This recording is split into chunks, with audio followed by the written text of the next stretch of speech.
guys, today's video, let's learn how to fix Walmart bot or human error. So first of all, if you are facing that error, I would highly recommend you to switch a browser. If you face that error in your Chrome, use another browser like Microsoft Edge or Firefox. Now, if it's still not working, then head over to one of your browser, which you were using, and let's go ahead and clear some cache. For that, select this three dot icon, scroll all the way below and select Settings. Under Settings, you will see Privacy and Security.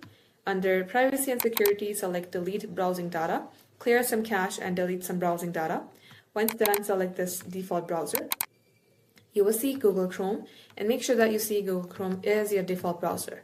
Once you do all this, all you have to do is open your browser again, open a new tab, type in Walmart Login, select Login, enter credentials, and likewise, you will definitely be able to use it without any errors. So guys, this is how it's done. Thank you all for watching. If it helped, leave a like and sub. We will catch you up soon.